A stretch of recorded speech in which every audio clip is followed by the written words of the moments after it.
1 in 5 coalition strikes on ISIS targets kills a civilian. That's 31 times higher than the number you give. Has this report unmasked something that you've been trying to hide? Absolutely not. So the first thing I would say is that the coalition has proven time and again how open and transparent we have been throughout this entire campaign. And a proof to that open transparency has been the amount of access that we provided to the reporters for this particular report. So we had provided Azmat more than a year's worth of back and forth of information. We invited her to the Command Operations Center to see for herself the process and the deliberate and very considerable efforts that we do to avoid civilian casualties at every cost. So what I would say is to say that we are lying or hiding is so far from the truth that it's hard for me to take that. Okay. What else we would say is that we're the ones who provide every single day our strikes, and we also provide the allegations that we are doing on these civilian casualty allegations. So right, certainly. No, and that's great. I would argue the other way to say that this is the most transparent. Okay, that's great, and the transparency is welcome, and that's wonderful that journalists had that transparency. Yet you're not happy with their conclusions. Tell me why you're not happy with their conclusions. You were transparent. You said, okay, here we are. We'll allow you access.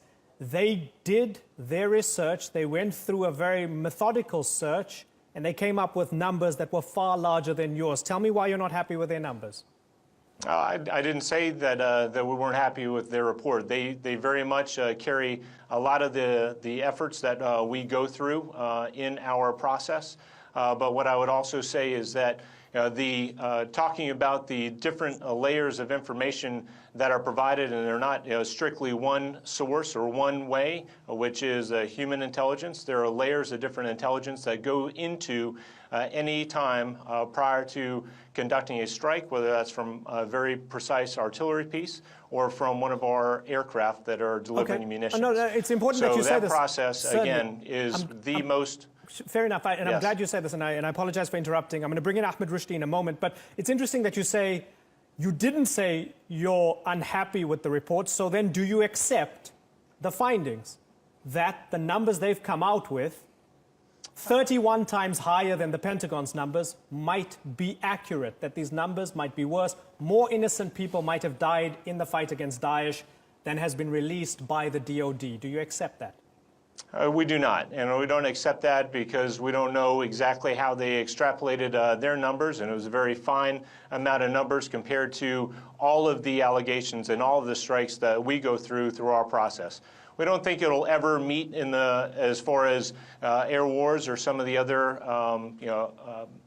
the other organizations that also continue to find these allegations and send them our way. But we will continue through with our process. I don't know anybody else who is conducting campaigns throughout the world who is as transparent, as open, and provide as much details as we do about our strikes. We hold ourselves to a very high standard, and that is okay, and that's exactly how we should do it. We self-report because it's the right thing to do.